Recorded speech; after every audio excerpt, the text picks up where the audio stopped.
am sitting in my hotel room here, about 2 minutes out from the biggest interview of my life. It is with Commander Massoud, the commander of the Afghan resistance, and nervous as all hell. This is the first world stage type interview I've ever done, and it's gonna probably expose a lot of lies that the US government has been telling Americans and the people of the world. And I can't believe this is where I'm at. But I'm excited, I'm nervous. I hope to God I don't f this up, because it's important. And I don't even know why I'm doing this. I'm just recording my thoughts. But very surreal to be in this position. It's a lot of responsibility, but here we go.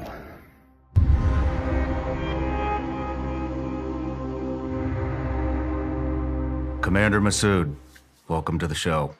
Thank you so much for having me. It's a pleasure. It's an honor to have you here. Thank you. Pleasure's all mine. We've been trying to piece this together for several months now, and I just kicking it off, I want to say thank you to Legend for setting this all up, because without him it wouldn't have happened. And I personally believe this is the most important interview that I've ever done, and I'm really excited to get started. Thank you very much. It's a pleasure to be here, and thank you so much for having me. And of course, thanks Legend and all the friends who facilitate for this. It means a lot, and I hope for us have a good time in here. Me too, me too. And I also wanted to say that this really pains me to say this, but I just want to apologize for the way that the United States has abandoned you, the NRF, the people of Afghanistan, the way the withdrawal happened. And I want you to know that despite how it may look, a lot of veterans are rooting for you guys. We want to help. We don't necessarily know how to help. I'm hoping we can get into that a little bit in the interview. But I just want you to know that a lot of the American people are rooting for you guys and want to support. And the way that withdrawal happened and the way that we abandoned you is no representation of the majority of the American population. Of course. And well, thank you very much. First and foremost, you have nothing to apologize for, and also the great nation of the United States of America and the people of United States of America. They have always supported the people of Afghanistan, and they supported the refugees who went and stayed in America. So the people have absolutely nothing to apologize for, and we are very much grateful for all the support. And of course, the policies, unfortunately, in the past years, it has not been in the favor of, in my opinion, both Afghans and Americans. And so therefore, that is questionable, but that has nothing to do with the will of people of America. They are a great nation and great friend of Afghanistan. Thank you. Thank you. Let's get in with the interview. I'd like to start with an introduction.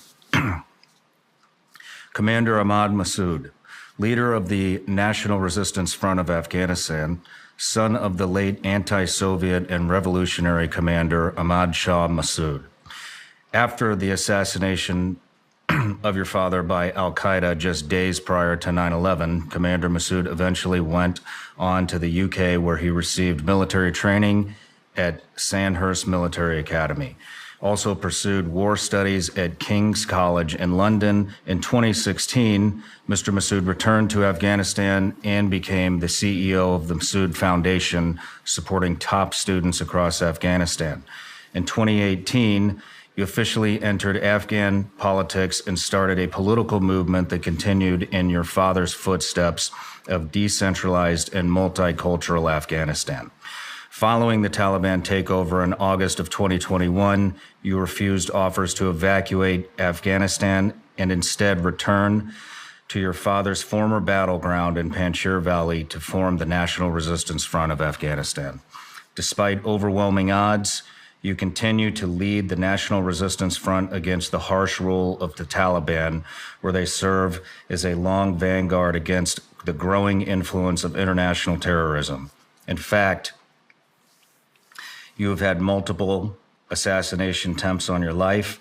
Your hobbies include Persian poetry and astronomy. In fact, very much intended to pursue the field of astronomy until tapped on the shoulder to lead your country in the name of your father.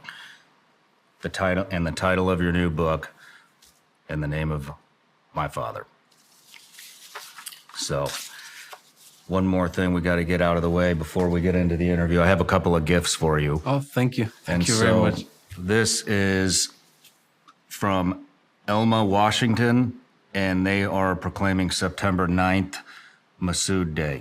Thank you. Thank you very much. You're welcome. Thank you.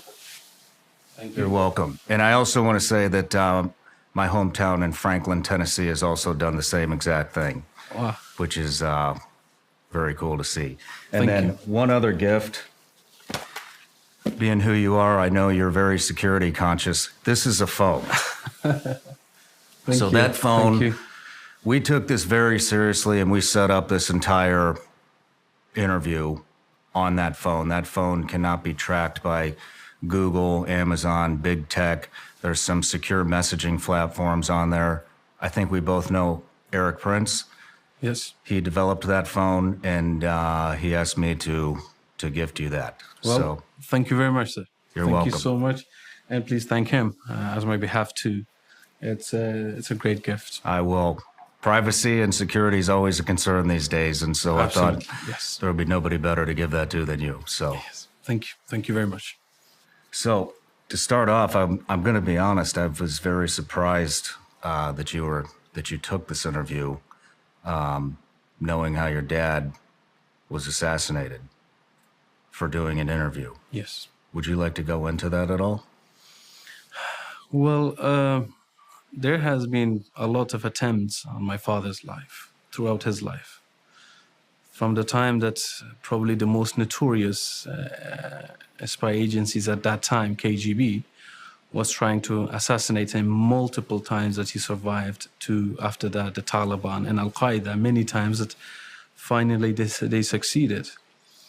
Although there has been some warnings to my father that be careful with interviews, be careful with cameras, but my father always wanted to pass the message as broad as possible and as far as possible to bring awareness to Afghanistan that Afghanistan needs to be paid attention to.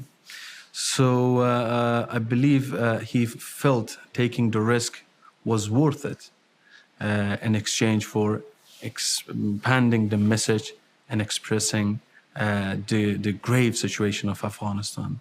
And that's exactly what I do. Beside that I know you, so this was not a question of risk or worry.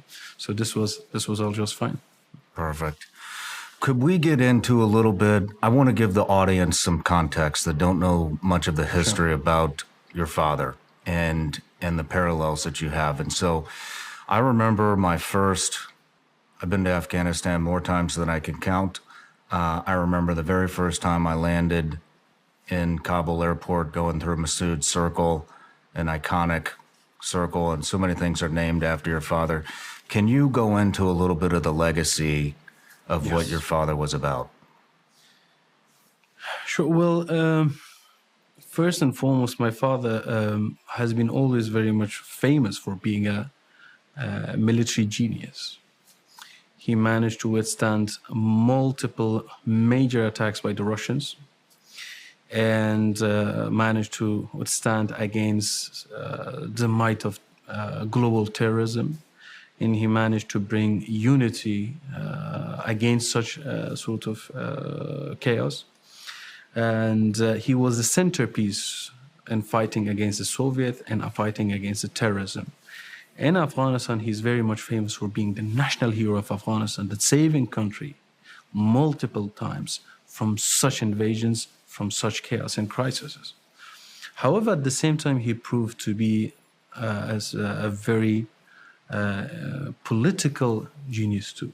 That his decisions, his foresight, for example, knowing what would happen with 9/11, for example, that months before that, he warned United States of America and he warned the world that the issue of Afghanistan would reach to the soil of America and it would be catastrophic. And exactly that happened. So his foresight, his charisma, his honesty to his people, and his devotion, that he never allowed himself to leave his country, and he was ready, and ultimately he did, give the ultimate price, which was giving his own life. So that devotion and that sort of charisma and that love for his country and that hard work is something that created not just a legacy of a genius, but a legacy of hope. So what I can basically conclude is that my father was a symbol of hope for his people. And his values was to the extent that people who were his enemies, like Russian generals, they admired him. His enemies admired him. And his fame and his sort of love went all the way from Argentina to South Korea to Japan to across the world, that the people who got to know him, they fell in love with that idea, with his cause, and his determination to follow those values. He was a man of principle. It's my understanding he was assassinated on September 9th by Osama bin Laden, correct? Yes. 2 days before 9/11 happened. Yes. Do you know why they assassinated him before 9/11? Of course, Al-Qaeda had a plan to take over Afghanistan. And ultimately, their goal was to expand their sort of government across the globe and have that their, which is against all the values of Islam, their Islamic Khilafah, which is something they wanted. And they found out that there is an obstacle on their way. To do it, they needed a territory. And the best territory was a war-torn country called Afghanistan, that they have already been there for many years because of fighting against the Soviets.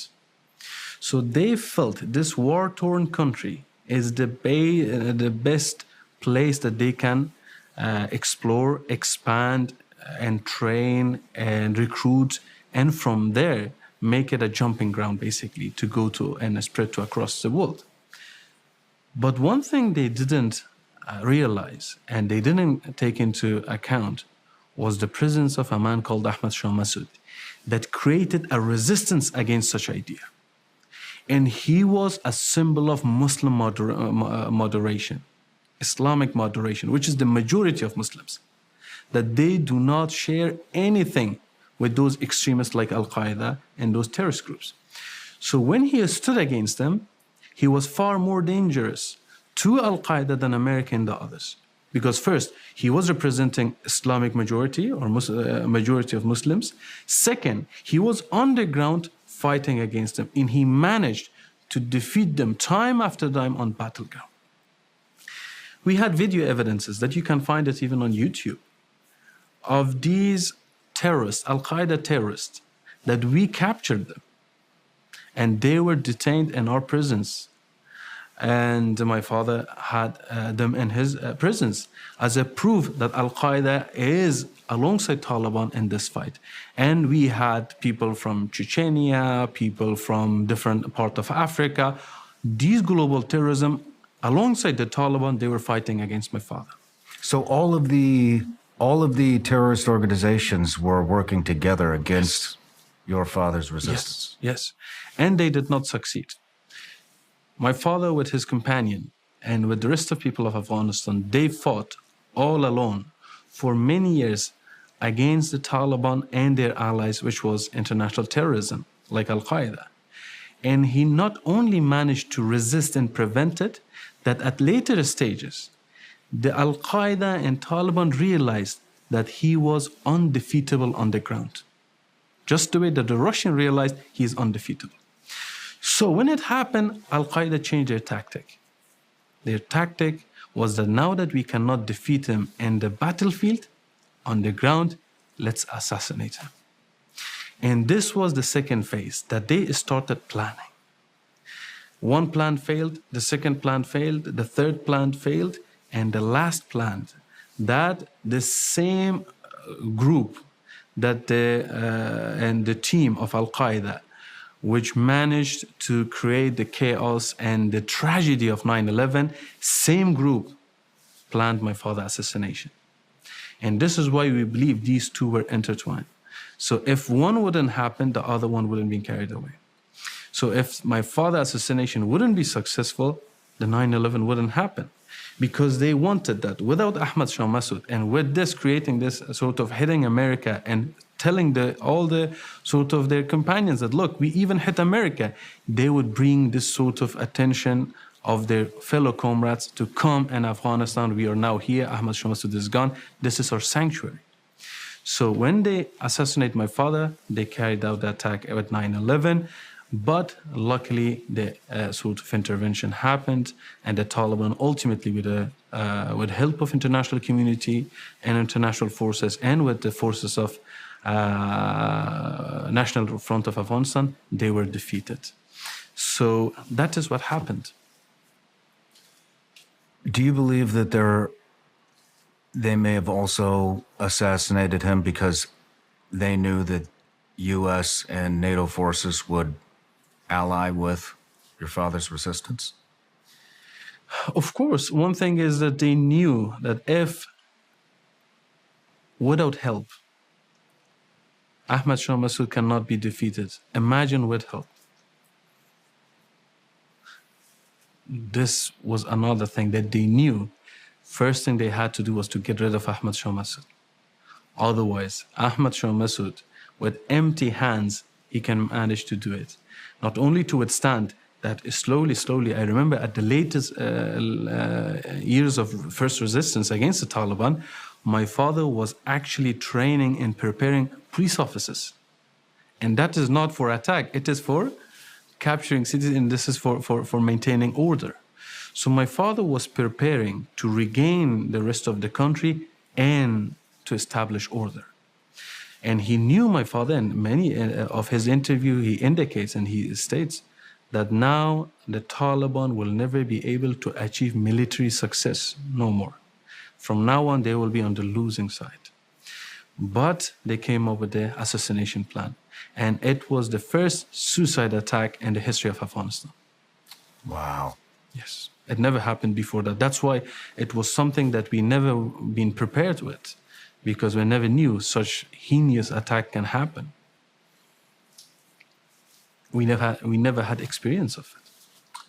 It came to my attention before this interview that your father actually warned of imminent attacks on U.S. soil prior to his assassination, which, to my understanding, fell on deaf ears. Is that correct? Absolutely, yeah.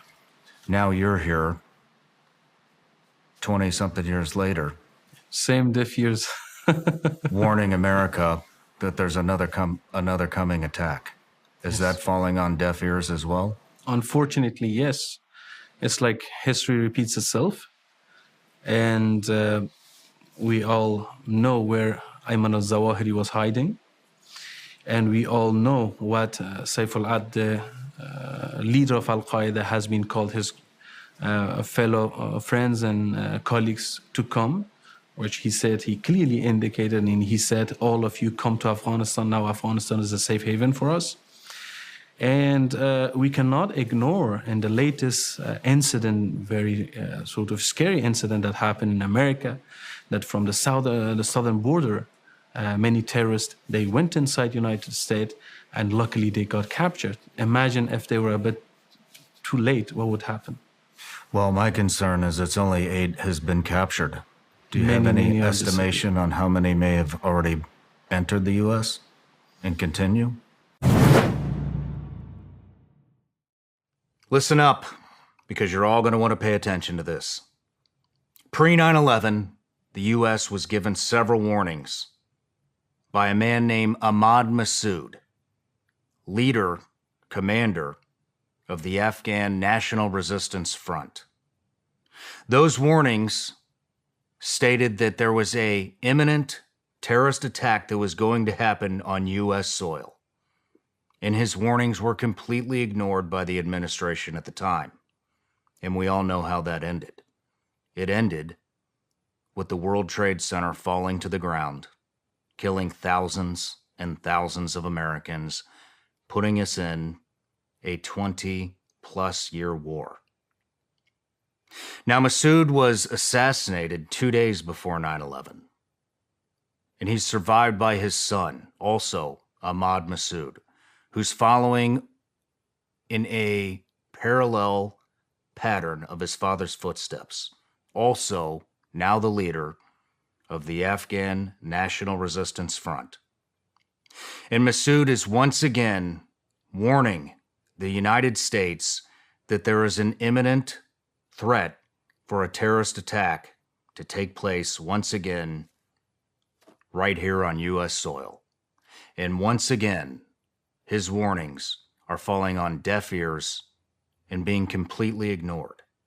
In fact, as D.C. tries to cover up the way the Afghan withdrawal happened, they've blacklisted him from coming to the U.S. And so SRS has taken action. We've created a petition. The link is below in the description. And I urge every veteran who fought in the global war on terrorism to sign that petition. And if you have a family member who fought in that war, sign the petition. And if you're a citizen who's concerned that what Massoud is telling us is actually true and there is an imminent threat to the U.S. that there will be a terrorist attack, I urge you to sign the petition. We're going to get the petition to Representative McCall, who is chairman of the House of Foreign Affairs Committee. He's over the State Department. He can get Massoud in front of Congress so Congress can hear what that man has to say about these threats and about the way that withdrawal happened. Trust me, this is in all of our best interest. Sign the petition. Links in the description.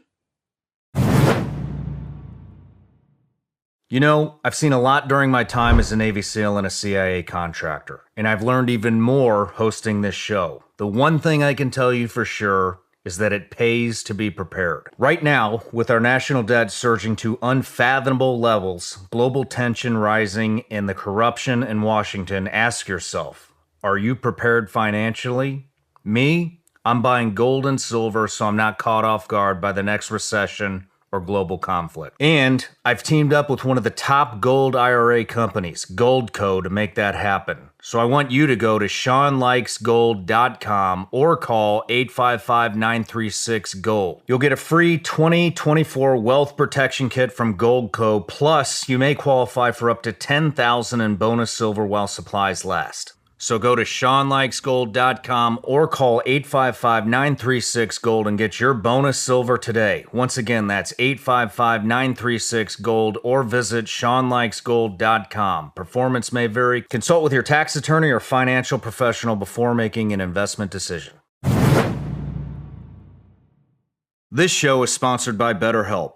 Does social media make it seem like everyone is living this fabulous, amazing life while yours is, well, not that? Comparison is the thief of joy, and it's easy to envy other people's lives. It might look like they have it all together, but in reality, they probably don't. Therapy from BetterHelp can help you focus on what you want instead of what others have, so you can start living your best life. Therapy is helpful for learning positive coping skills and how to set boundaries. It empowers you to be the best version of yourself, and it isn't just for those who've experienced major trauma. Therapy from BetterHelp can help every single one of us. If you're thinking of starting therapy, give BetterHelp a try. It's entirely online, designed to be convenient, flexible, and suited to your schedule. Just fill out a brief questionnaire to get matched with a licensed therapist and switch therapists at any time for no additional charge. Stop comparing and start focusing with BetterHelp. Visit betterhelp.com/Sean today to get 10% off your first month. That's BetterHelp, HELP.com/Sean. By now, you probably realize that this is the most important interview of my career thus far. It also is a lot of firsts. It's the first interview we've had outside of the studio, and it's the first interview out of the country. And so I brought a team to document the entire process. You can see over 2 hours of footage covering the entire experience over on Patreon. This experience captures everything from car conversations and the streets of Vienna to interview preparation and the captivating interview with Commander Massoud, and much more.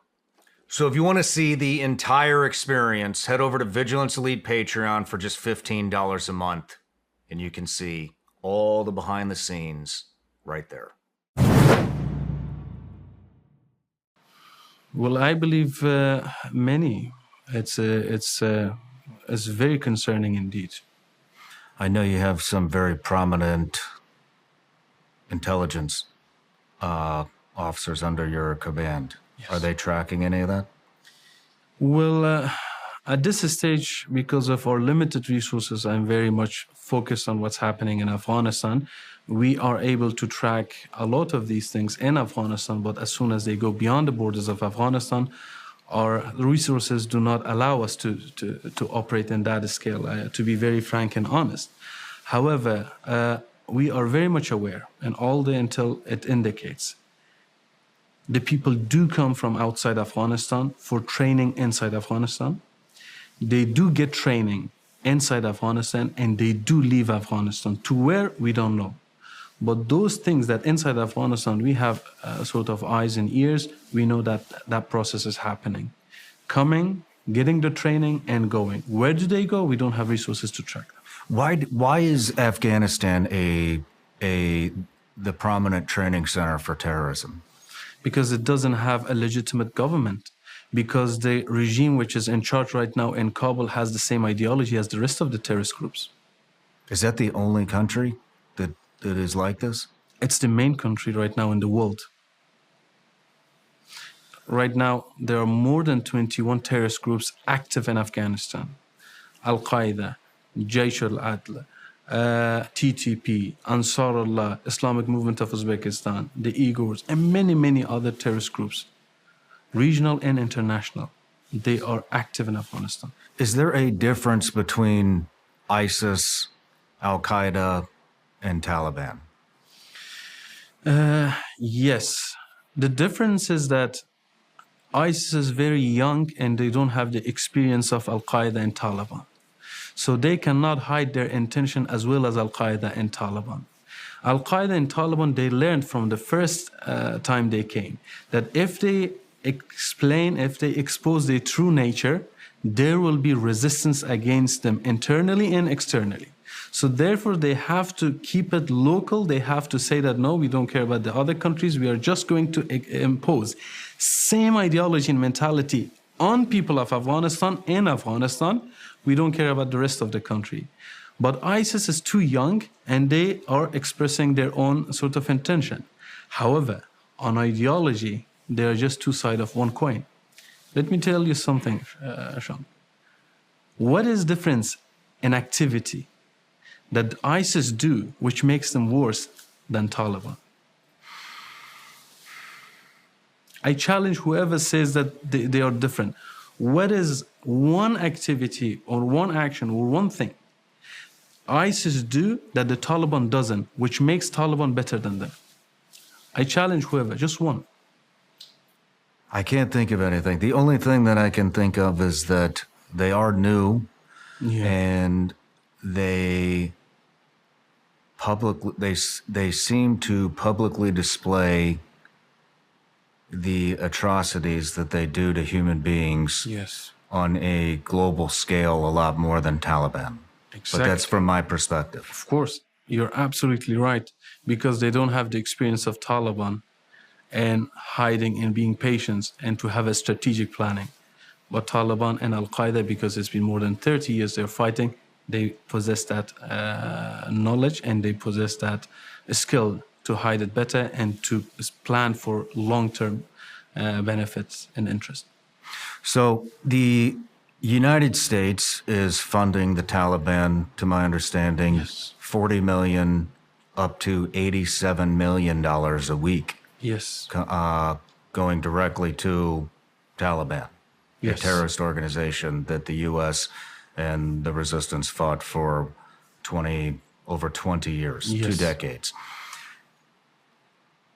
My question is, what is the looking at it from a 30,000-foot view, Yeah. what is the goal of Taliban for Afghanistan? The goal is to have the ultimate sort of control in Afghanistan, to impose themselves on people of Afghanistan, to tell them you have no choice, you have to just accept us, to create their own radical extremist dictatorship in Afghanistan, and from that, create these sub-terrorist groups and export it under different flag. There are clear indication of cooperation between Taliban and TTP. There is clear indication, evidence of Taliban and Ansarullah for Tajikistan. There's clear evidence of Taliban and the other terrorist groups, Al-Qaeda, for example. So what they do, they want to have a territory that they can operate, they can maneuver, they can recruit, they can train, and they can export. So here to control, and from there to export the same ideology. For example, according to all the evidence and the data which government of Pakistan shared, the attacks in Pakistan since the Taliban takeover of Afghanistan increased 500%. The encouragement, such sort of a victory of the Taliban to other terrorist groups, it's unbelievable. So when they see that if we keep fighting, killing, commit these suicide bombing, kill innocent people, commit all these atrocities, at the end, a superpower like America will come at Doha or somewhere else, will sit with us, talk with us, accept us as the reality, accept us as the only choice, and give us $70 million a week so we don't kill the people or starve them to death. Why wouldn't TTP continue with their ambitious plan when they see their brother next door did the same thing and achieved it? So why United States is doing it, I don't know. I heard today that the Congress passed a bill to stop the money, taxpayers' money to get to the Taliban. Very good news. I hope it happens, and I hope it truly be implemented. And there is some sort of explanation that sometimes officials, they say, oh, we are not giving it to the Taliban. We give it to the NGOs so they help people. Since the Taliban takeover, 900 NGO has been created under the direction of the Taliban. So on the other hand, it's the same thing. Mm-hmm. Another aspect, which is very important, in the time of Republic, with all the problem that Republic of Afghanistan had, any foreign support, especially American aid, was conditional. That we give you this much aid, but you must tell us where you're spending your own internal income. Taliban right now are having $2.5 billion internal income, excluding the opium trade and all those incomes they're having from opiums. Just those legitimate incomes of the country from ports and taxes and the other stuff. The Taliban are having $2.5 billion income annually. And the aid that is going to them, 70 million weekly, it is not conditioned that, okay, tell me where are you spending all of those money? All those $2.5 billion that they are getting annually, it's being expended on brutally destroy the people of Afghanistan, to more consolidate themselves, to consolidate their terrorist groups in Afghanistan, to more create these jihadi madrasas to radicalize people even more. So all of it are being used for consolidation of themselves and increasing their war power and helping their regional and international terrorist groups. To your knowledge, does the terrorist organization, the Taliban, have any other allies other than the United States? Well, I believe the Taliban at this moment, they do not have a strategic friend. Every relationship they are having so far, it has been tactical, and they are seeing Taliban as a short-term partner, not a long-term strategic partner. I don't think America is their ally. However, it is unfortunate to even think that America is in a sort of fruitful engagement with them, which so far for the past 3 years, I don't know what was the benefit that they gave for America, but so far for the people of Afghanistan, it was zero, and it was very destructive. But with the other countries, the Taliban's relationship, even with the Pakistan, which for many years they had a sanctuary over there, it turned sour because the Taliban are trying to export this terrorism everywhere. So therefore, in my opinion, their relationship with other countries, it's not strategic, it's tactical. Everyone is scared of what's happening in Afghanistan. However, indeed, those years that they fought against America truly created some, let's say, shared experience with many countries that they invested for killing Americans alongside the Taliban. What about China? I know China is, when the withdrawal happened, China was there immediately to do negotiations in regards to some of the things called like lithium mines. They're obviously very interested in with the U.S. Importing all the green energy supplies from there. Do you have any knowledge of China becoming an ally with Taliban or any of the other terrorist organizations? Well, with Chinese, I'm very much disappointed with the sort of policies they're having.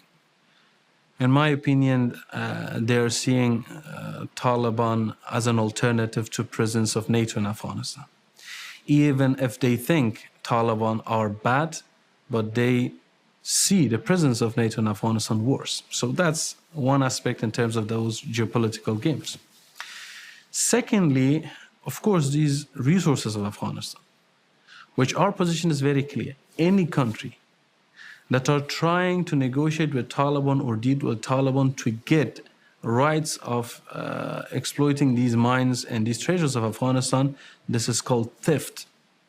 And we do not support it, and they will be held accountable by the legitimate government of Afghanistan.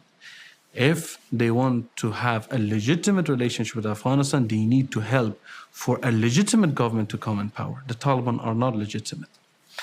And it is very unfortunate that their policies regarding Afghanistan, it has been very shallow. Their strategy has been very shallow. It's very one-sided, and they have been only thinking about the Taliban and engaging with them. And they are seeing Afghanistan as a land that they can get their hands on the mines or treasures of Afghanistan. It's theft.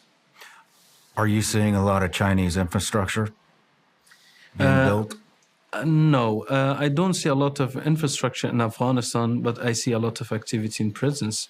And once again, it's a shame that China should know in the absence of a legitimate government that is not acceptable.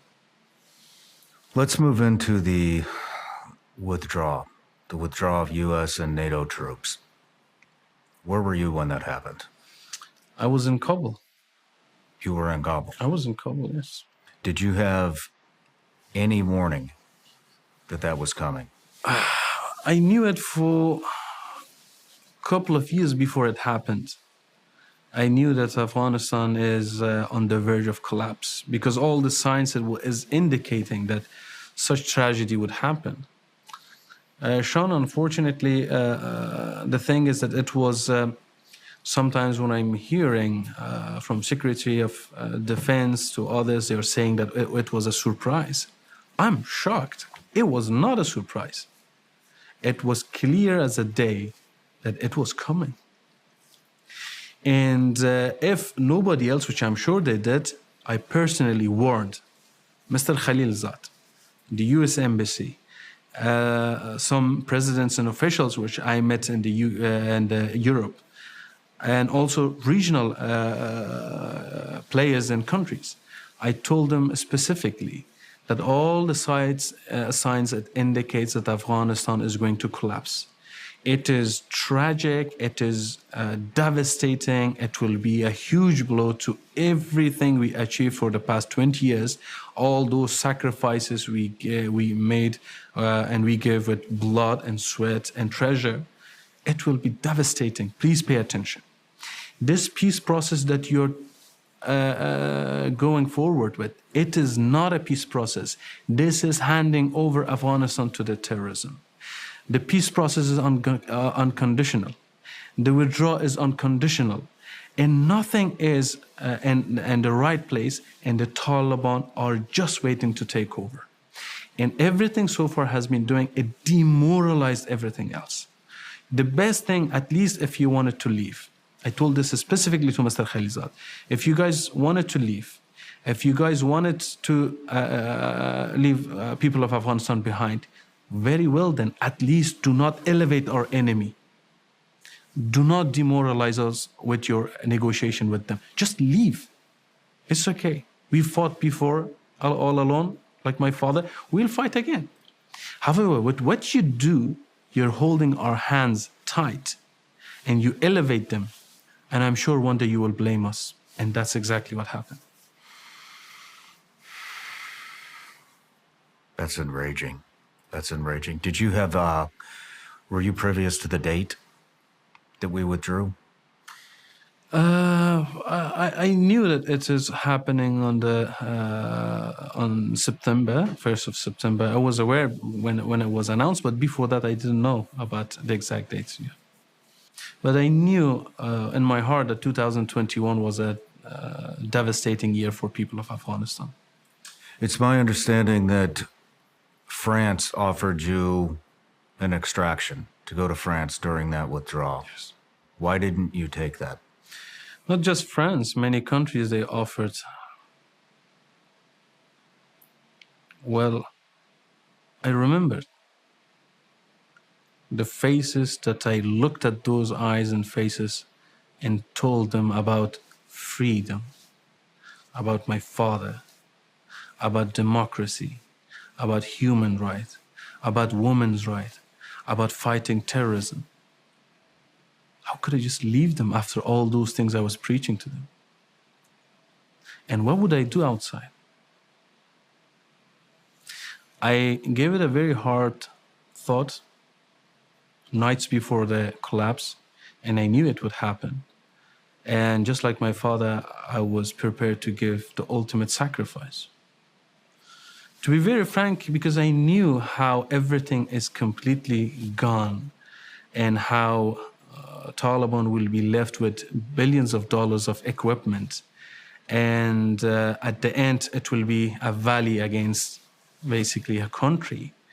And all odds would be pointing out to our demise and our death.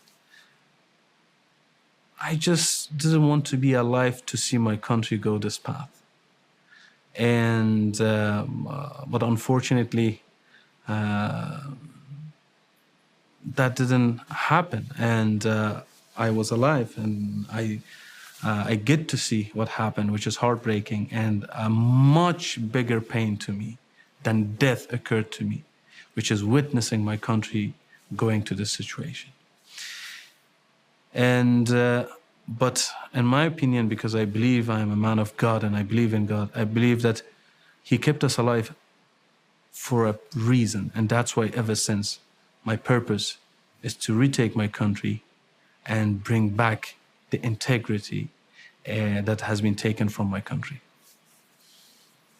I believe that too. I believe Thank that you. too. Can we go into some of the things that happened right after the withdrawal? Because Americans only saw, which was disastrous enough as it is, they only saw snippets of the withdrawal. They saw the Afghans falling from the C-17 planes, trying to latch on. They saw Americans that were blown up at Abbey Gate. They saw babies being killed on razor wire fences.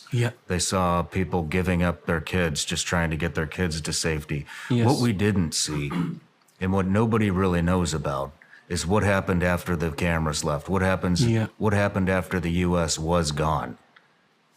Can you go into that a little bit? Well, 4 things happened, Sean. First, a nation got a devastating blow. 14th of August, a girl of Kabul and Afghanistan had a world of dreams and hopes for her future. She went to school and she came back and she was thinking, okay, tomorrow, day after tomorrow, 5 years, 10 years, I'll become doctor, I will become engineer, I will become politician, I will become head of state, I will be this and that. First thing happened, that the dream of my people got shattered. First. Second thing that happened, it was the trust. People of Afghanistan filled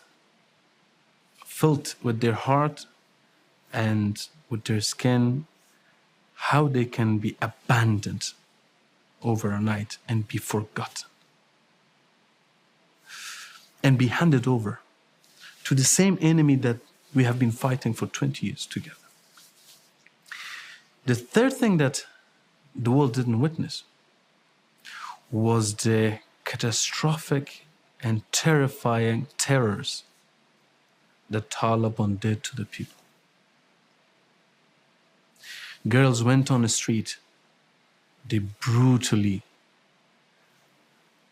destroyed it, they threw them in jail, they raped them, they defamed them, and they destroyed something that even the communists, even the Russians didn't do such atrocity.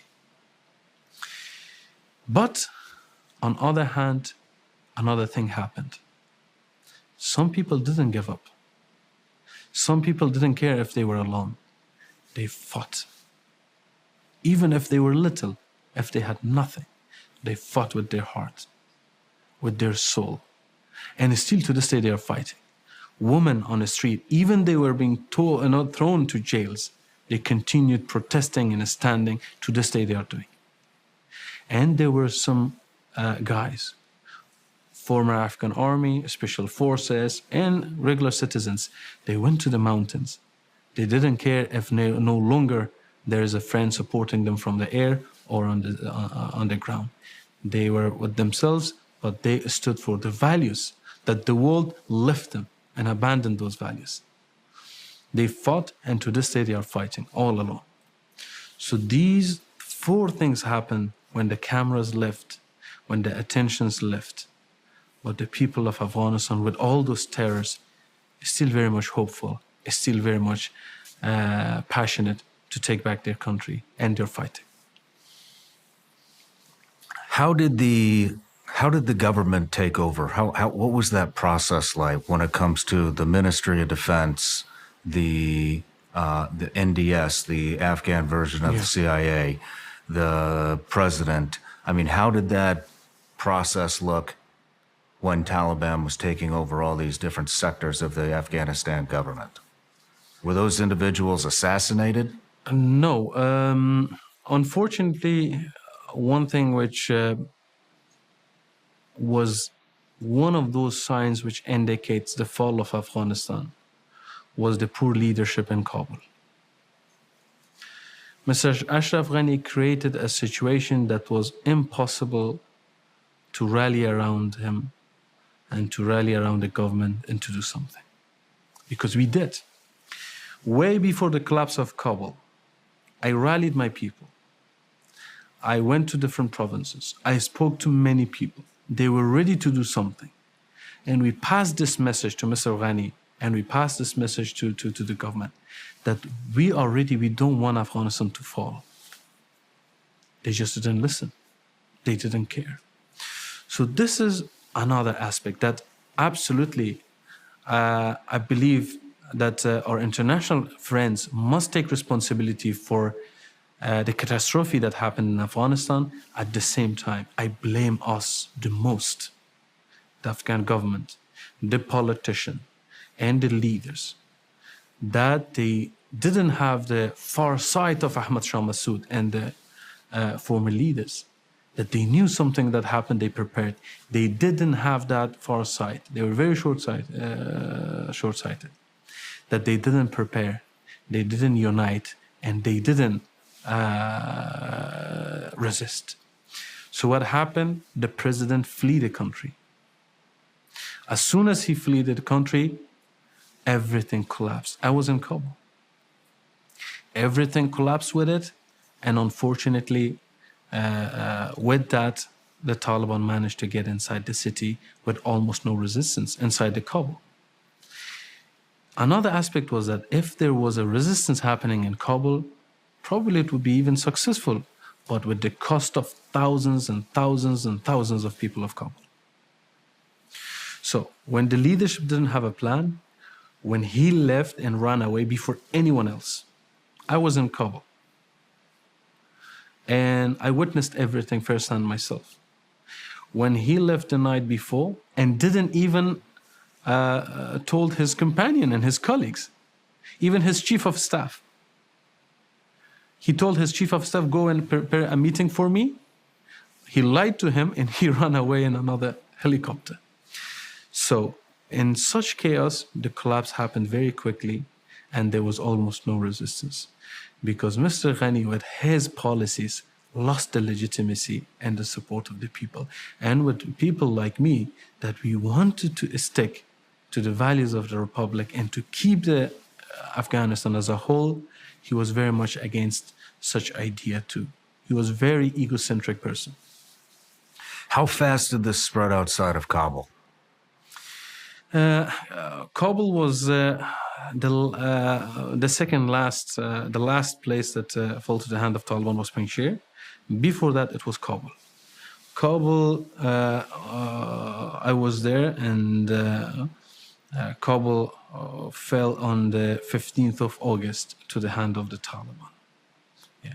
And the other areas, it was very rapid because 3 months before the collapse of Kabul, the Taliban didn't have control of even one district. 3 months prior to the fall. As soon as this withdrawal, this unconditional withdrawal, with this negotiation and talks, it improved, the soldiers got very demoralized, and the policy of the government and Mr. Ghani, it was it was non-existent basically. As I mentioned, that Afghanistan didn't have a military doctrine. The leadership didn't have a military doctrine. And with such things, very rapidly, the demoralization occurred and collapse happened. How much of the country is now controlled by Taliban? The Taliban are in control of the main cities and provinces and even central districts. However, it is impossible for any country or any government to control the whole geography because it's a very mountainous area. It is impossible to do so. So right now, the Taliban are in control of most of the districts and provinces as we are speaking. Okay. And what province are you from?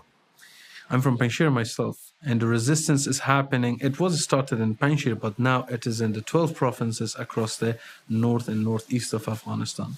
And we do not have the strategy to capture districts or provinces because we do not have resources to keep it.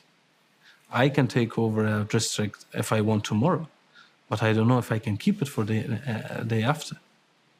So the lack of resources is something which is enabling us to have a strategy to take over a district or a province now. Before we get into the strategy, your strategy, I'd like to ask one more question about the U.S. funding the Taliban. Is there, we know that the U.S. is funding the Taliban with $40 million to $87 million a week. Is there any other funding or aid that the U.S., NATO, any other countries is giving Taliban and or any other terrorist organizations? Well, there are many rumors about it, that the Taliban's GDI are being funded. What is the GDI? GDI is the Taliban, this notorious KGB of the Taliban, basically, Okay. CIA of the Taliban, and this intelligence sector of the Taliban, which is very notorious for imprisoning people, torturing people, raping people, disappearing people, kids, women, men. It's a very notorious entity. However, there are some rumors that it has been supported in exchange for information on Al-Qaeda and the other terrorist groups. Or Supported by whom? well, there are rumors that it has been supported by the Western Fund. It's just a rumor. Once again, I don't have evidence to provide in this case. One of the things that I always try to be is to be very honest about what I say. And politic of honesty, I believe, is the best form of politic. I don't have any evidence about it, but there are rumors that for cooperation there has been some funding. But apart from that, from World Bank to the Bank of Asia, which they are going to attend the Doha conference in a few days, there are sort of evidence in that regard that there are some supports giving to the Taliban from those entities. So therefore, in terms of funding, directly that's almost 70 to 87 million weekly. And this indirect settings and meetings that's happening regularly, and this engagement and sharing of information that is happening regularly. And also, according to SIGAR, that for the past 3 years, $17 billion has been sent to the Taliban. $17 billion. $17 billion, according to SIGAR, if I'm not mistaken. Let's talk about the Doha conference when we're talking about support for the Taliban. Can you explain what the Doha conference is? Doha conference was an initiative at the beginning to end war in Afghanistan and to bring Taliban to the table for negotiation and talk. The intention at the beginning, so the intention was serene. The intention was right. The way it was handled and managed, it was absolutely awful.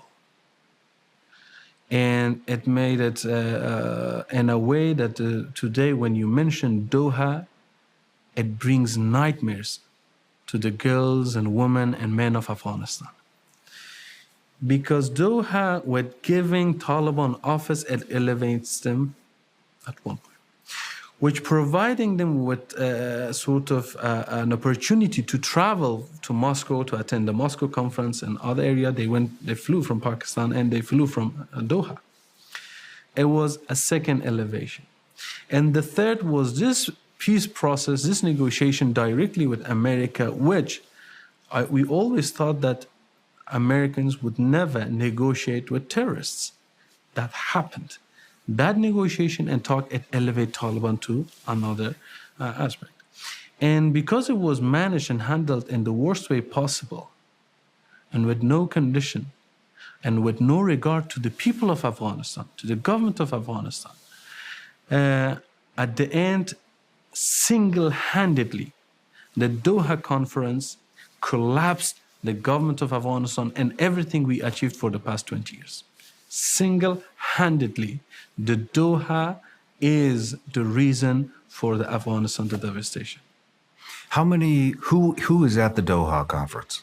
In Doha conference, which happened, it was first the negotiation talk. It was between the Taliban, and it was between the United States of America. And then at later stages, they added some representatives from Afghanistan. In that deal, the Taliban promised on many things, but the deal was made in a way that they did not hold Taliban accountable for anything. It was not conditional on anything. The Taliban were, okay, we hope, or we promise, or we do this. There was no condition in it. It was very one-sided, and it was in a way basically to elevate Taliban and hand them over the power in Afghanistan. And that's what happened in Doha. That's why people in Afghanistan do not trust the Doha process. It's very unfortunate. It could be something that truly turn a new page for Afghanistan and create a new era. Bonn Conference, with all its flaws, was a new beginning for Afghanistan. And they remember Bonn as a new beginning. But Doha, it is a very dark stain in the history of Afghanistan. You know, I'm surprised that, let me start here. How many other Middle Eastern countries support Taliban and or other terrorist organizations? Because the reason I'm asking is because I'm surprised that Taliban was even able to send representatives to Doha to meet. Well, there are some talks in Afghanistan among the politicians and the people that it would not be possible without the green light of United States of America. Qatar wouldn't be able to do it without a green light. Are there any Middle Eastern countries that support Taliban or terrorism?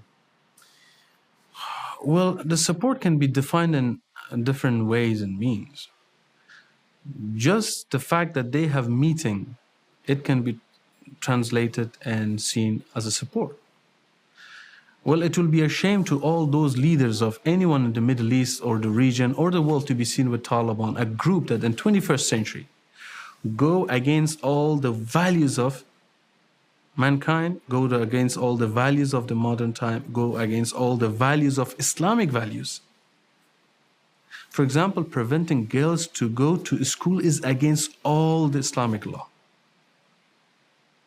Even Boko Haram and Africa allow girls to go to school, but not Taliban. So it would be a shame to them that they try to show a different image of Islam. The leaders of Emirates, the leaders of Qatar, the leaders of Saudi or the other countries. And just to be seen with a group that prevent girls to go to school, commit such heinous crime, which I just showed you, just few images of it, just few sort of evidence of it. It is a shame, and I hope for them to never do such thing. In terms of a proper support in terms of funding and the rest, I don't know. I don't think the Taliban are in a position they need it because they have 2.5 billion internally that they don't answer to anyone and spend it for their own expenses. And the world and America is providing them with 70 million weekly to spend for the rest. Well, let's talk about your support. Yes. Who is supporting you? Do you have and any people countries? of Afghanistan. That's just the people of Afghanistan. And God. And God. Yes. Well, that's a good ally. Yeah, that's good. That's the biggest It's the only one you need. That's all we need. That's why I'm very much positive, and I'm very much always energized, and I'm very much happy because I truly believe that the path that we are taking is the right path. And I didn't wait for the permission of United States or Russia or China or Iran or any other country to tell me that, okay, you're allowed to fight, or no, don't fight. I was at my home with my people. They came to kill me, my people, my sisters, my mothers, and to take my land, and brought foreigners with them that had no relationship with my religion. I had every right to fight them. My religious values allow me to fight them. and I didn't need any permission for it. And that is why they are not supporting me, because I didn't take any permission and I'm not aligned with any policies they have. But let's face it, Sean, I don't care actually, to be honest, because for me, what I care is my people. And that's why almost nobody in Afghanistan is supporting Taliban. If truly they support Taliban, this is one of the main discussions that we have in the past 2 years, 3 years. Okay, Taliban say they are the most popular group in Afghanistan. Very well. Let's hold an election. Let's see who people of Afghanistan decide to support. If it's you, I'll be ready to be hanged in the center of Kabul. I'll be ready to be just a teacher in Kabul. I'll be ready to live on, I don't know, some island to be in exile. Anything you say. If you truly feel that you have the popular vote, allow people to decide. Because one thing I believe, I love one thing more than anything. I have a sweet daughter that I'm in love with, but even more than my daughter, than my family, than my father and his legacy, than my people and my country. Sean, I love freedom. I truly love it. Me too. It's the best and biggest gift of God to every human being. It's their freedom, right? So if the Taliban truly say they should give freedom back to people, and that freedom can be defined, the people must decide what they want for their future. I'm not saying for the Taliban to allow me to rule. I'm just saying let's people decide. And probably I won't even run for an election, because there are very far better capable men and women to be able to run the country. But all I'm saying is that freedom is worth dying for, and that freedom is something no one is allowed to take from another human being. Right now, the Taliban have taken the freedom from 40 million Afghans, including myself. Correct me if I'm wrong, but it is my understanding that there are a number of neighboring countries who are completely against the Taliban and know better than to deal with them. From my understanding, Pakistan, Iran, and Tajikistan. Am I correct? Well, as I mentioned at the beginning, I believe no country is happy with the current situation. Because Pakistan, although they supported Taliban for almost 3 decades, but they got a taste of their own medicine. They took the American money for war on terrorism, they invested back in terrorism. The terrorism activity in Pakistan increased, according to their own data, 500%, as I mentioned before. So they realized this was not what we wanted. They thought they could keep the control of the Taliban. You cannot control fire. Iran, after the collapse of Afghanistan government, they realized that the immigrants who were in Iran, which was about 2 million, increased to 6 million people. Iran is already having a very difficult time economically. So that was another 6 million on top of their own population, which needed to be fed, protected, supported, educated, and blah, blah. And the threats in terms of security and stuff, which was being opposing itself on Iran from Afghanistan. Tajikistan, same thing. So, and I believe the current situation is not in favor of any country. However, except Tajikistan, which is standing with the people of Afghanistan based on one demand. Exactly what I just told you. Election. People to be able to decide. The other countries, they are not being very clear. Not Pakistan, not Iran. Their policy is not only clear in terms of a legitimate government in Afghanistan, but actually very vague. and engaging with Taliban, giving, for example, Iran gave Afghanistan embassy to the Taliban, Afghanistan consulate to the Taliban. And Pakistan was one of the first countries which gave Afghanistan embassy to Taliban. Russians gave Afghanistan embassy to the Taliban. So therefore, this is very unfortunate that such countries are having such ties with the Taliban and not realizing that such policies, it only emboldens Taliban, and doesn't matter how much you bribe Taliban or give them something to appease to Taliban. Such mentality, it just wants to spread. And without a legitimate government in Afghanistan, all those issues they have in their head, it cannot be solved. Has the U.S. discouraged other countries from aiding you in the resistance? With their statement and their policies, I believe so. And maybe not directly, but their policies is indicating that they do not want any insurgency or any freedom fighting to happen against the Taliban. Probably that is one of the things they promised to the Taliban, that after our withdrawal, we were not going to support any opposition, and we won't allow anyone to support your opposition. Probably it's one of those hidden parts of the Doha deal. Ladies and gentlemen, we're getting closer to the edge of collapse. We see things falling apart around us, and this is just what we're being told in the mainstream media. Folks are fighting back and investing in emergency food storage. You should too. We need to prepare for when the facade falls, and we're going to be left on our own. Get prepared at mypatriotsupply.com. With My Patriot Supply, the nation's largest emergency preparedness company, you'll be ready.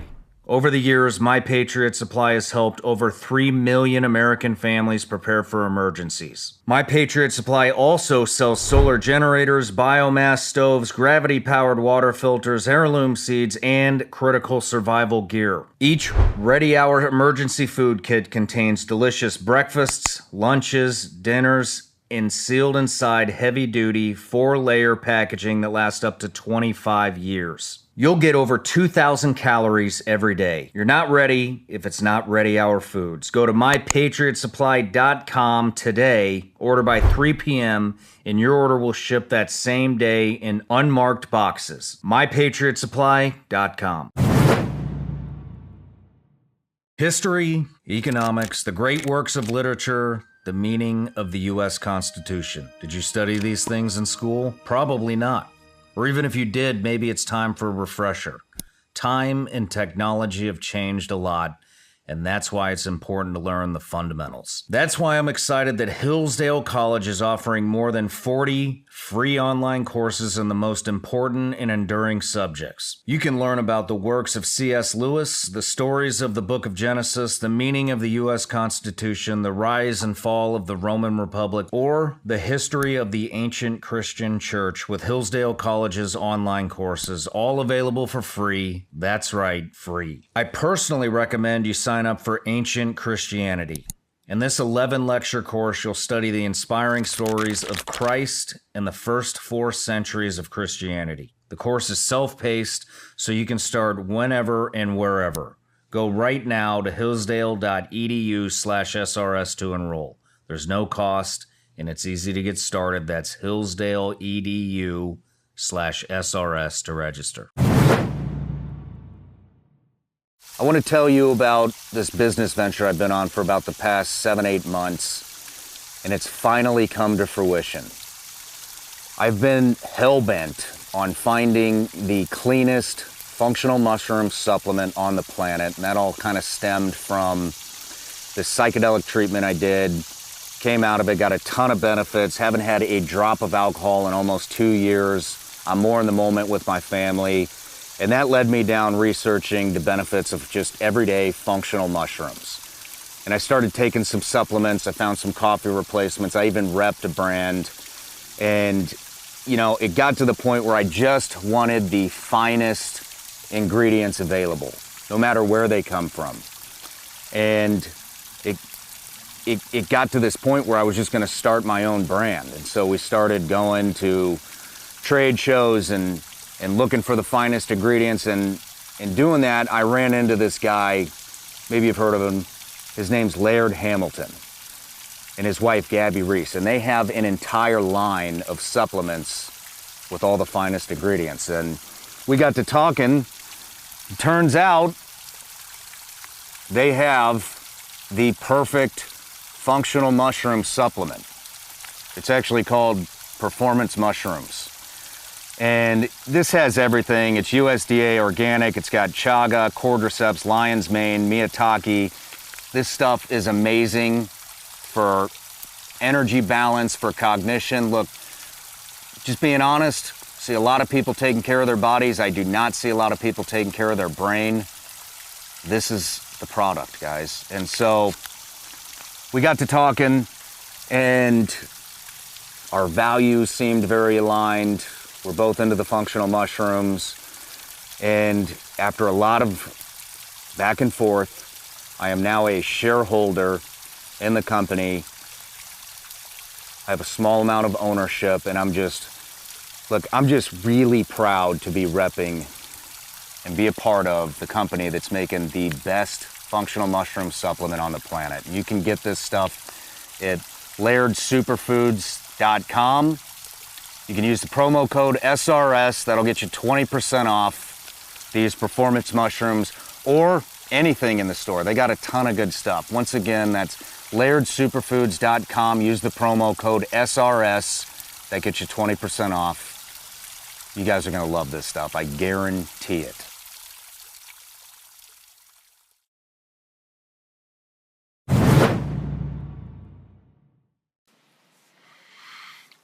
It's my understanding that the president of France wanted to aid you one way or another and was discouraged by the U.S. Is there any truth to that? I don't know about that. Was he discouraged, or and also about the promising of support? The France has a very historical relationship with Afghanistan, and in terms of basically supporting Afghanistan way before the wars even began in Afghanistan, and having many schools, French schools across Afghanistan, especially in Kabul. And my father actually attended in one of these schools, and he could speak French, my father. So that was one of the reasons that he was very much actually a very popular figure in France, because he was speaking French.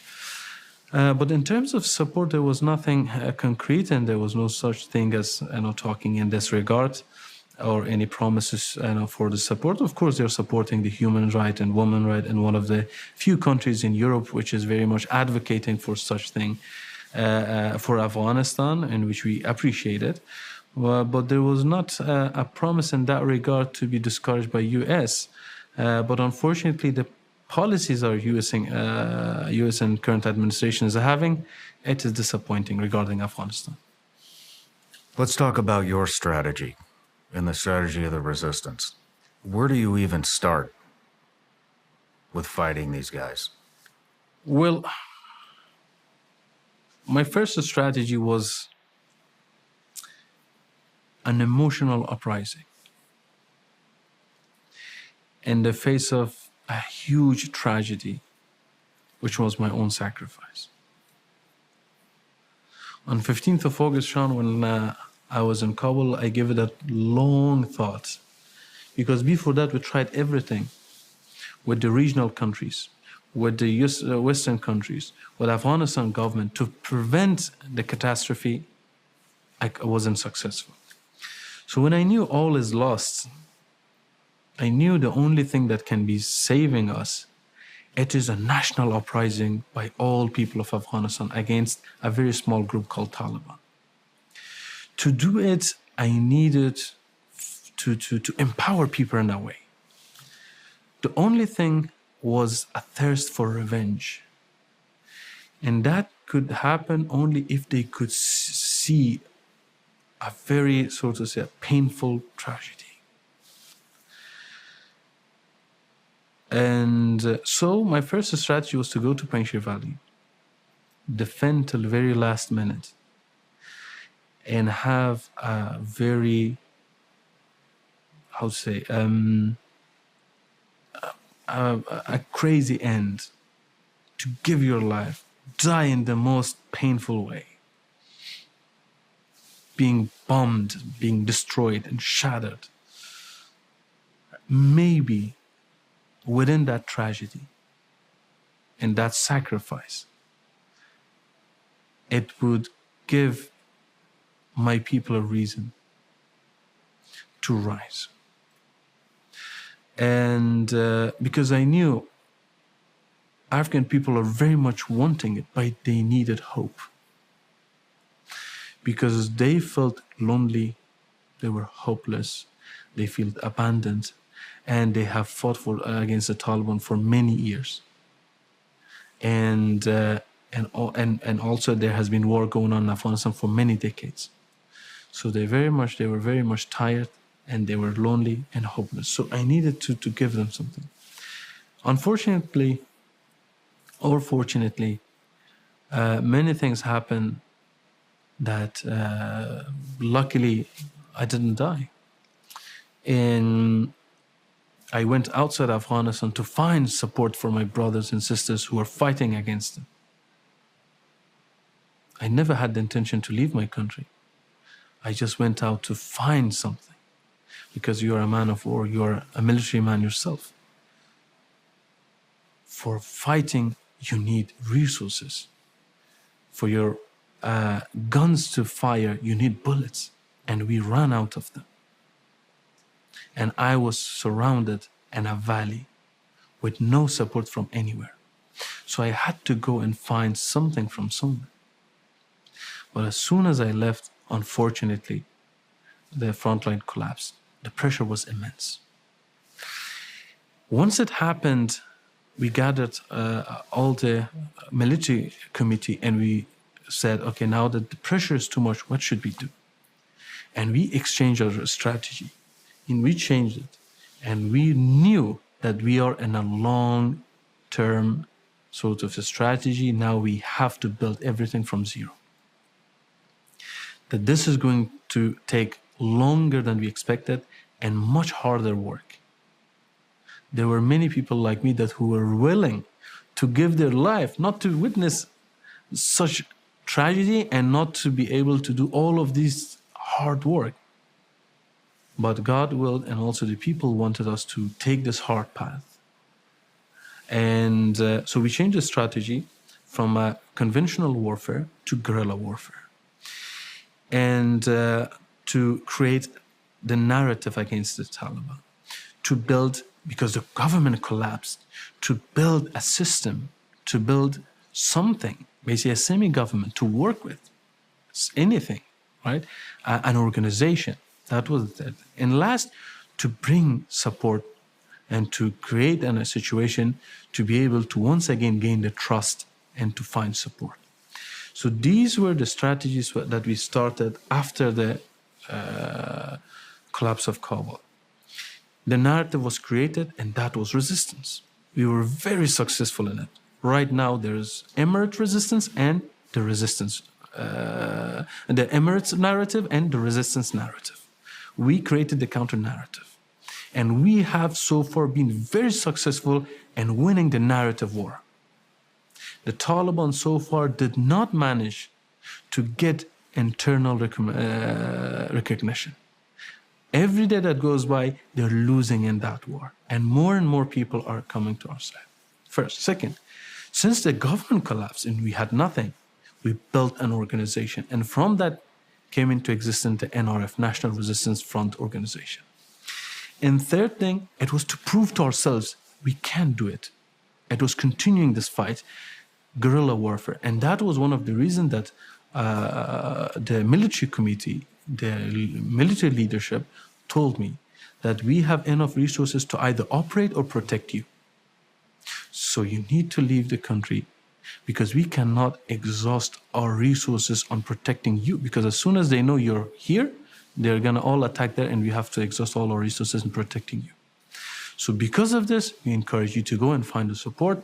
You be outside Afghanistan whenever necessary, and we will do the fighting inside Afghanistan. And one of the things that I have been very sort of honest about it with my people.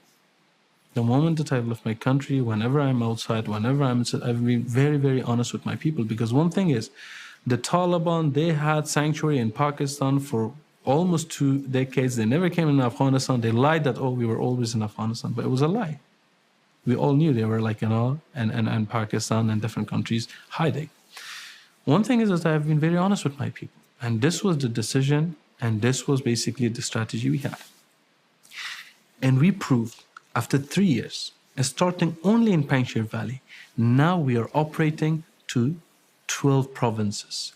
And in the latest report of UN, Guterres himself even agreed and commented on it, that the NRF operated and executed more than 25 attacks only in Kabul in the span of past 3 months, which is way more than that. But the reports that he gave, that even he admits it. So you see, we proved that even all alone with no support, we stand. We proved it to ourselves, to our people. We created a narrative. We created an organization. And for 3 years, we have been withstanding against all the might of the Taliban. Not only we have been successful, but we managed to expand. Yes, the warfare is guerrilla warfare, because it is a tactic against an enormous group that has 70 million weekly handed over to them, that has $2.5 billion annually from Afghanistan income, that also have the backing of all the international terrorism, and the biggest source of income they have, which is the narco trade. And against such force, we cannot just go for a suicide attack. We needed to change the strategy, and we managed to be very successful. That in the past 1.5 years, after adopting this strategy, we didn't have even one prisoner and one person got killed. Wow. We have been very successful. We operated 500 meters from the Taliban's Arg palace. We didn't have one person captured and one person killed. Very precise, very calculated, and very successful. Beside that, we have been so careful and so calculated that so far there has been, luckily, thank God, no civilian casualties. Wow. No civilian casualty. Just one person got a little hurt. We went to his home. This is interesting, Sean. We went to his home. I sent my people to his home because we knew he got injured, a civilian. We monitored. We gave him money. We gave him compensation. We gave him support. We gave him our care and love. Look what he said. After he got the money, he gave it back. He's like, what are you talking about? These things happen. Before, whenever Taliban was having these attacks in Kabul, we were always scared. And my kids, he had some of his daughters. My kids were always scared that, oh, again, the terrorists are attacking in Kabul. God knows how many people, innocent people died. Now, whenever we are hearing a blast, we are happy, like, oh, thank God they had these monsters. And the guy handed back the money to us, like, don't worry, I'm all fine. Keep doing what you do. The people are with us. People are truly supporting, but they're alone. When they see from ministers to politicians to statements, all indicates that, oh, Afghan people, you have no choice but to accept your reality. What choice do they have? The Doha, Taliban say no opposition, no girls, no civil society, nothing. And UN backs down from their own mandate, which the Security Council passed a resolution about 6-7 months ago. Their own mandate, they back down from it. And they give in to the will of Taliban. How people can trust the world? But we have an amazing people. Let me tell you a story, Sean. It's something maybe you like it. I spoke with a mother that at the beginning of war against the Taliban, 2 years ago, before adopting the new strategy, which was the guerrilla warfare, he lost 5 members of family in 1 hour. His husband, 2 of his sons, his husband's brother, and his son-in-law. 5 men of the family gone in 1 hour. They were killed like Nazis, blindfolded, hands tied behind their backs, and shot, firing squad. And the Taliban released those photos publicly on Facebook. Publicly, they released it. Exactly as the Daesh and ISIS killed their prisoners, they killed our people in my valley. I called that lady, mother of one martyr, wife of another, sister-in-law of another, and mother-in-law of another. I called and I said, Mother, I'm calling, my name is Ahmad Massoud. And I was weeping a little bit. I was terrified. How can I break this news to this woman? She already knew. She said, why I hear a shake in your voice, Ahmad Massoud? Don't you talk to me like this. We have a hope in you. Tell me, when is the next time that you give a call, so this time I will go to the mountain. I was speechless. Wow. I was speechless. For a good 2 minutes, I was silent. She was talking. Just some tears was coming, and I was like, if I give my life to them, it's not enough. These amazing people. This is the people of Afghanistan. What does that feel like to you to carry the responsibility of all the hope and trust that your people put into you? Two feelings. First, for example, I was with some colleagues today that they saw me from early morning. I'm going to this meeting, to that meeting, basically running everywhere. And they were like, oh, how can you do it? And I said, because when I think of those people inside, it gave me courage. It gave me energy.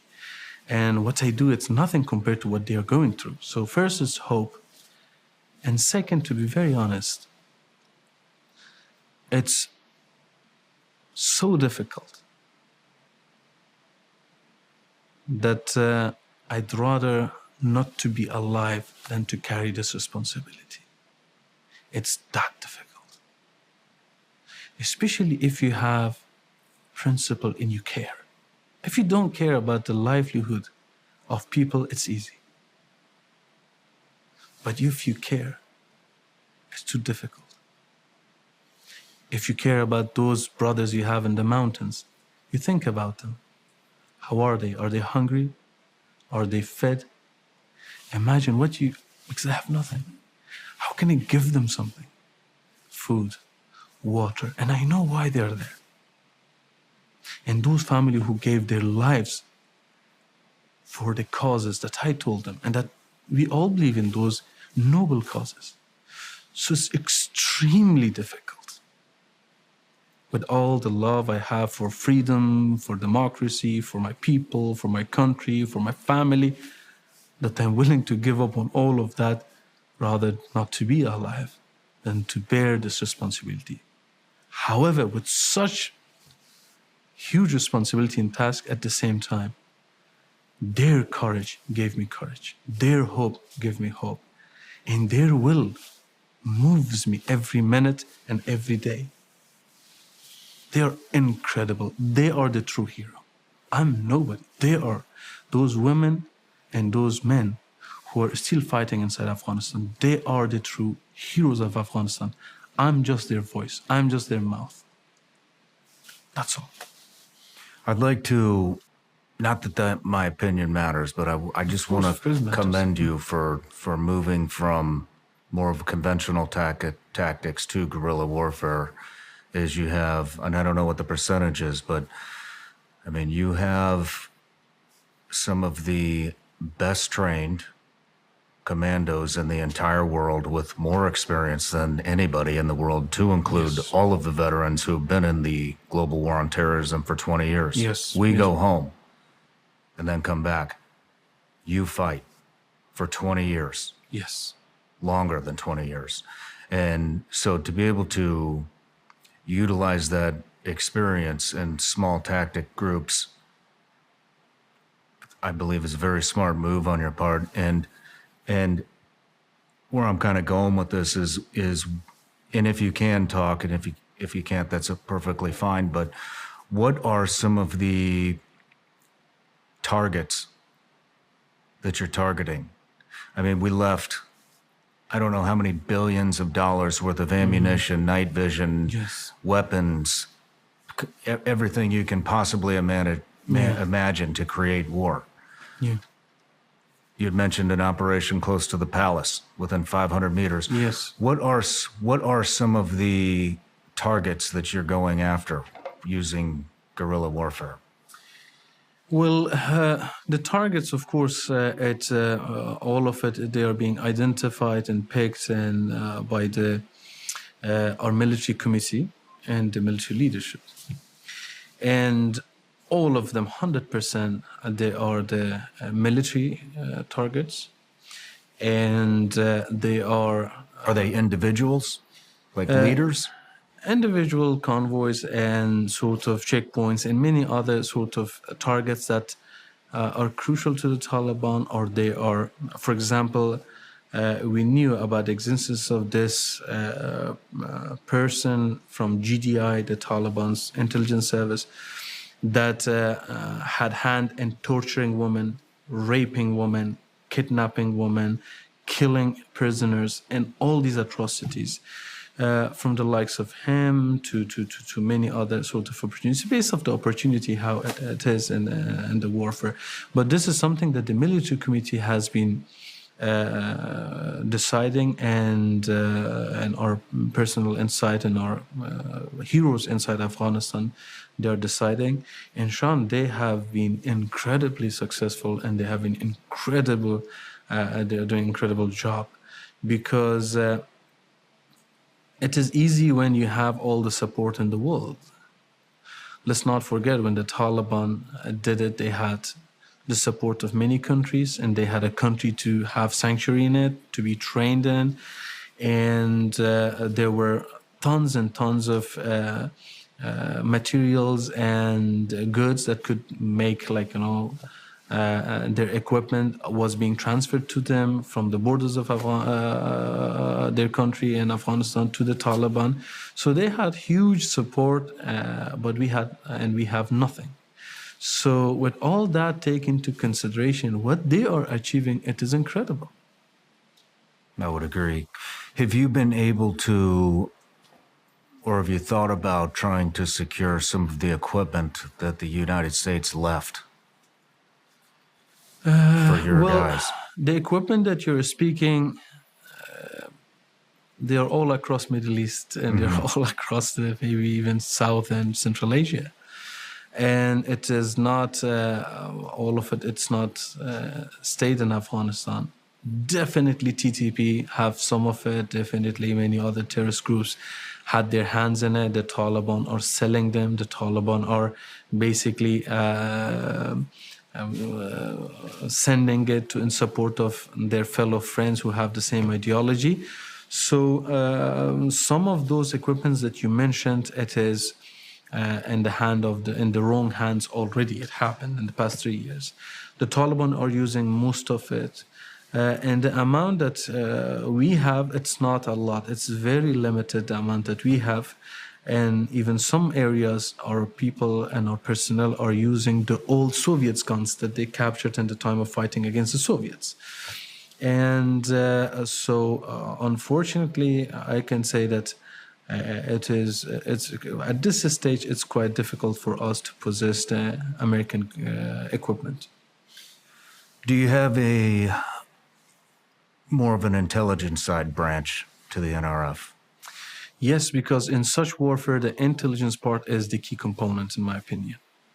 How are you conducting that, if you can say?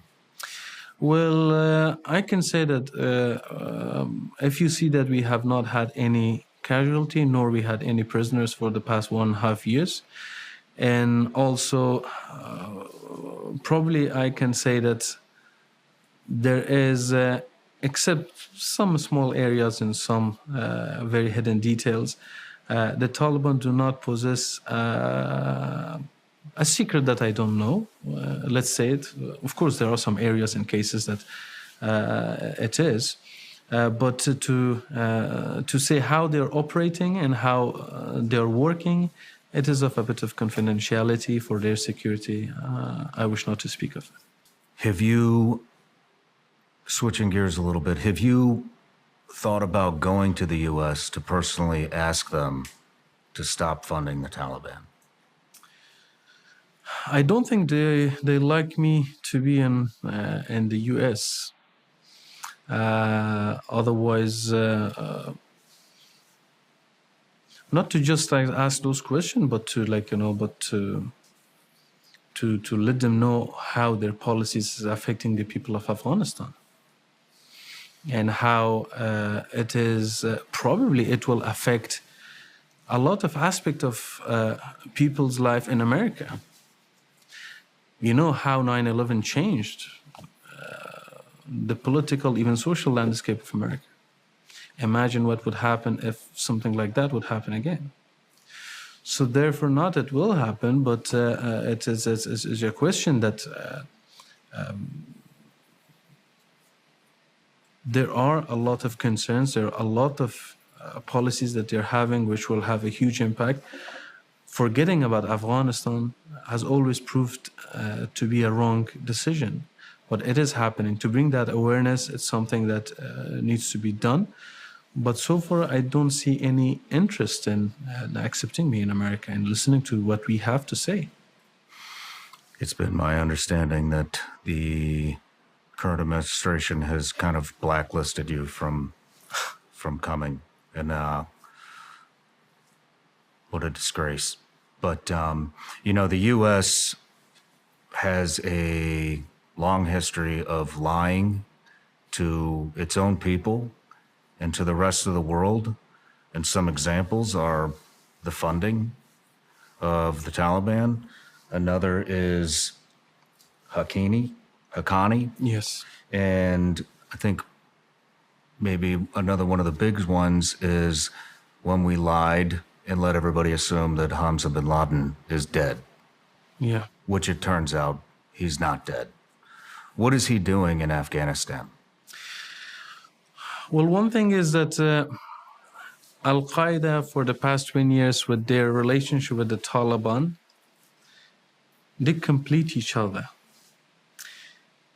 This is something that might interest the people of America, that Al-Qaeda and Taliban lived so close with each other and so integrated with each other for so long that is almost impossible to differentiate them now. For the past 20 years, there's a lot of weddings and marriages happen within them. Now they turned into a family. How can you break a family apart? It is proven that there has been marriages between them. So that's one aspect. The second aspect, the shared interest. Al-Qaeda helped them intellectually and helped them with experience and knowledge, helped them with the technical aspect of making bombs and expertise, and of course helped them with the presence of the Al-Qaeda fighters. For example, we showed you a video of the Taliban alongside Al-Qaeda fighters attacking Panjshir Valley on August 2021. So they had so many shared experiences that it is impossible to differentiate them now. It's just like how we mix sugar in a water or salt in a water. It's almost impossible if you keep swirling it for 20 years. How will you take the sugar or take the salt out of the water? So that's one aspect of Al-Qaeda. Let's not forget it. The second aspect is, sometimes I hear that they say, oh, Al-Qaeda doesn't exist in Afghanistan. And yet, US fails to ask a very simple question from Taliban. What was Ayman al-Zawahiri do in Kabul? Mr. Biden said we killed Ayman al-Zawahiri, the mastermind of 9/11, in Kabul, under the protection of Taliban. Very well. I have a few questions. What was he doing and Kabul.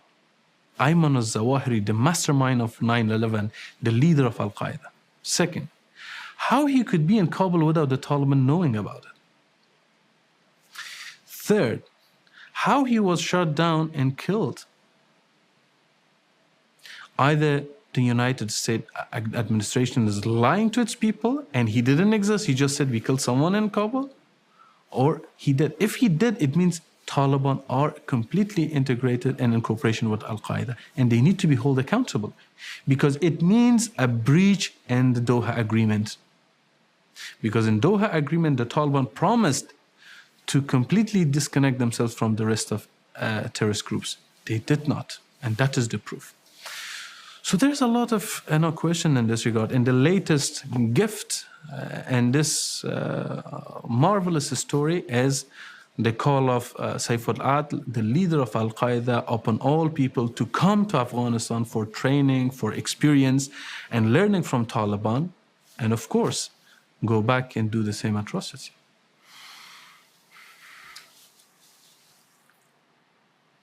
The U.S. it's getting very hard to find any truth coming out of the current U.S. administration. I mean, even during the withdrawal, I remember right away I believe they claimed to have killed was it the ISIS fighters that blew up Abbey Gate with a drone strike in a taxi that actually wound up being, they just killed a bunch of U.S. aid workers. Yes. I mean, the incompetence is just astounding. But moving on, because we're on a time crunch, I want to talk to you about the continuation of the withdrawal. And there are a lot of veterans, U.S. veterans, who are very involved in extracting our former allies, the resistance. And I would imagine, I understand why they want to leave, so I don't want to say I don't want to come across as not sympathetic. But what I do want to come across and say is the more U.S. veterans get involved in extracting men with warfighting experience that we train, that you could be using, the percentage of you coming out on top diminishes. And so what would you like to see happen? Would you like to see veterans, U.S. veterans, continue to extract our former allies? Or would you like that to stop and those fighters start fighting with the NRF? Well, as you mentioned, first and foremost, it is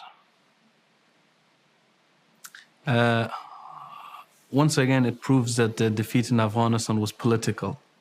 It was by the politicians. It was not by those who fought in Afghanistan. This is crystal clear now. Well, because of the atrocity that Taliban are committing, how they are very much focused in targeting those who fought against them, it's very difficult for me to say, no, don't evacuate them.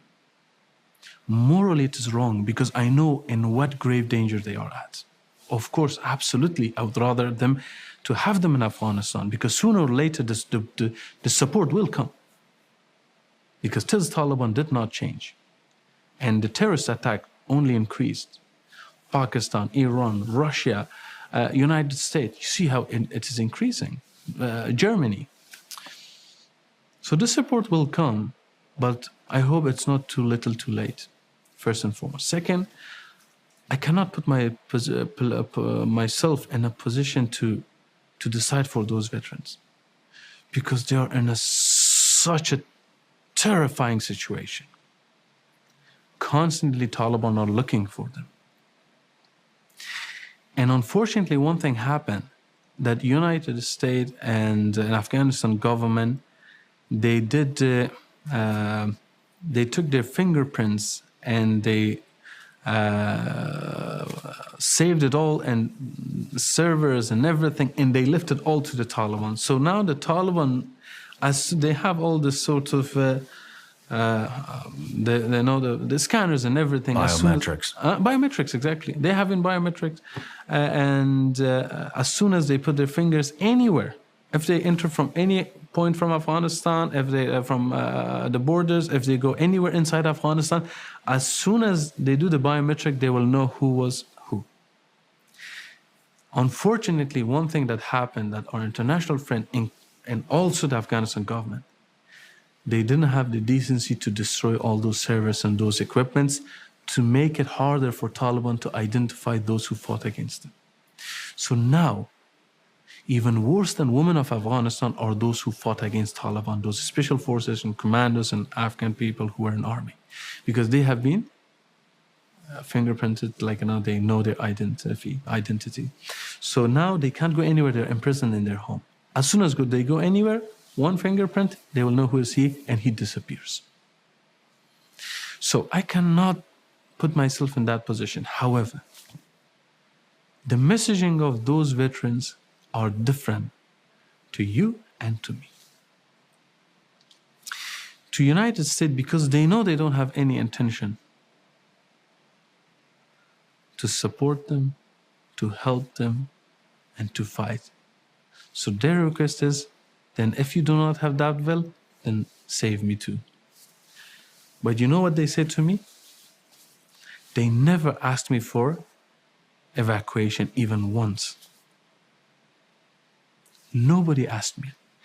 Categorically, to whoever I spoke, said, sir, give me equipment, give me gun, give me support. I'll go to the mountain. I'm going to take my revenge. I do not allow this. Because this defeat, it was not militarily. It was political. I didn't lose. They made me lose. This is their message. So if the world behavior and messaging changes, they do not want to leave Afghanistan. They want to stay and fight. And we have enough credible and talented and experienced and trained personnel to take back Afghanistan and bring back order. However, when they see the messaging of the world is that we don't care, give in to the will of Taliban, now the Taliban are our new besties, then they have no choice to say that at least save us too. When it comes to U.S. veterans that want to help, and there's a lot of us, and I can't speak for everybody, but we are not a representation of what our current administration and government is about. Is there anything that U.S. veterans or anybody that doesn't like what happened and what's happening, how the withdrawal went, is there anything we can do to help? Well, first and foremost, once again, I need to emphasize that paying attention to Afghanistan and what, for example, the veterans are doing, it's something that will decrease the feeling of people toward America. That they will know that the politicians failed them, that those who fought alongside them didn't forget. So it's something very important. And secondly, I believe it is very much beneficial for the people of America to know how policies affect the people thousands of miles away from them. And I believe that veterans can be that voice to tell, because of their experience, because of their knowledge, what happened and what is happening, how the policies are affecting, how the world sees America. And they can help in the future policies. We are on the season of election.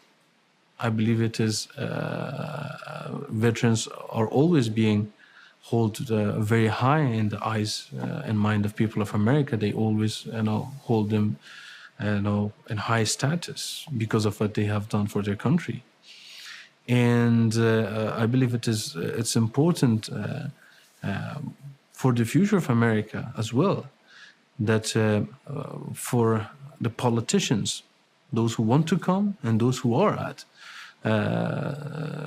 to listen to these veterans and to know their feeling and to know what they say, because they're in touch with their counterparts in Afghanistan and they have the experience in Afghanistan.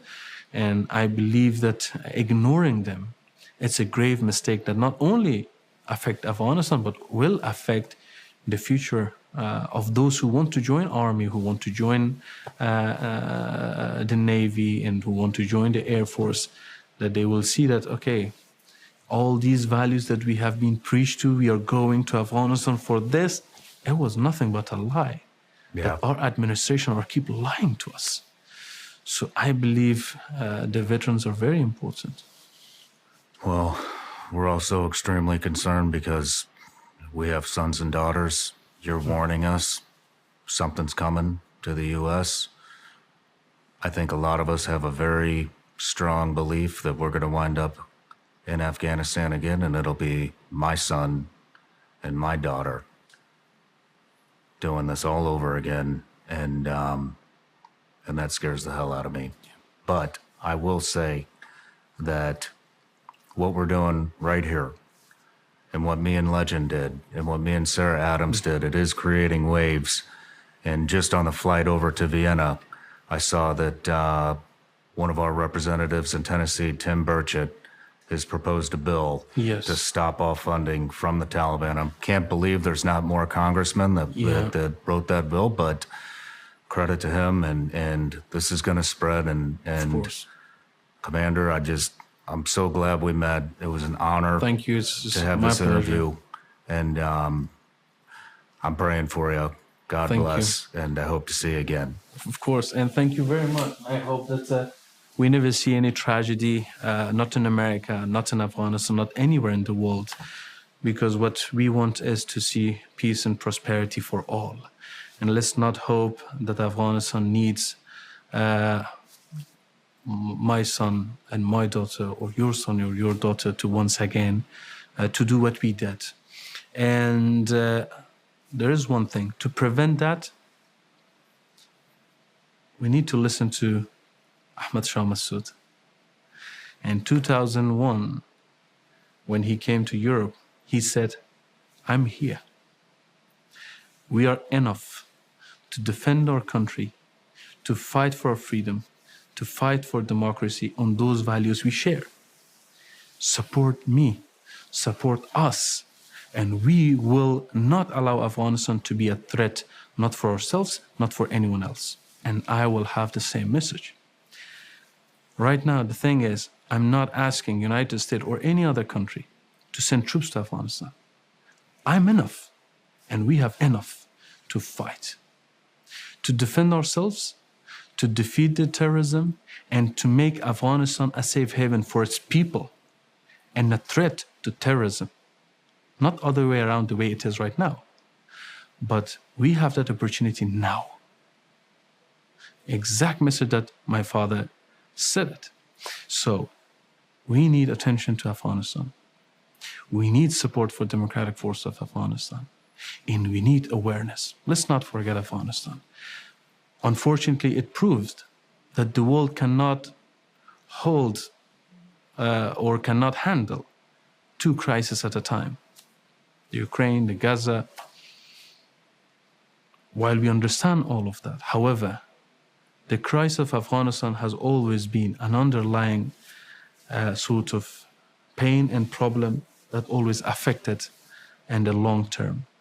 And I hope that the help and support for people of Afghanistan can come, and we will see the end of the terrorism, because right now the people are ready to do it more than ever.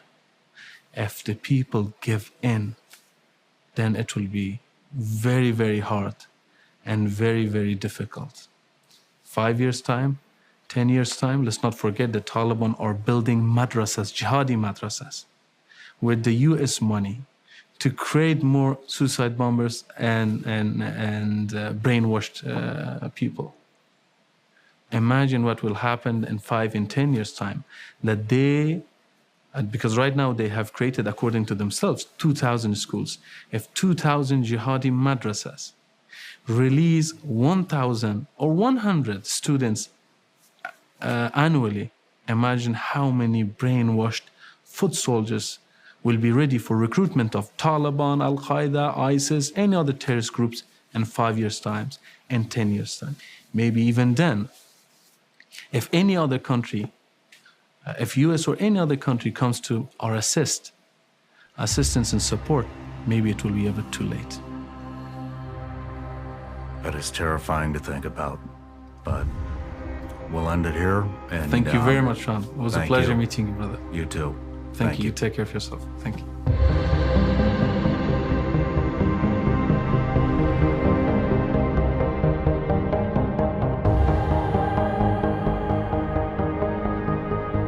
When I'm doing research for the show, booking travel, or communicating with guests, I always browse the web incognito. But did you know incognito mode is not enough to hide your browsing history? All your online activity is still visible to tons of third parties unless you use ExpressVPN. Without ExpressVPN, you're vulnerable. ExpressVPN is the best on the market because it reroutes 100% of your traffic through secure encrypted servers, and it's easy to use on all your devices. Fire up the app and click one button to get protected. It's even rated #1 by top tech reviewers like CNET and The Verge. In my line of work, online security is paramount, and that's why I choose ExpressVPN. Protect your online privacy today by visiting expressvpn.com/Sean. That's expressvpn.com/Sean. And you can get an extra 3 months free. expressvpn.com/Sean. No matter where you're watching Shawnryanshow from, if you get anything out of this, please like, comment, subscribe, and most importantly, share this everywhere you possibly can. And if you're feeling extra generous, please leave us a review on Apple and Spotify podcasts.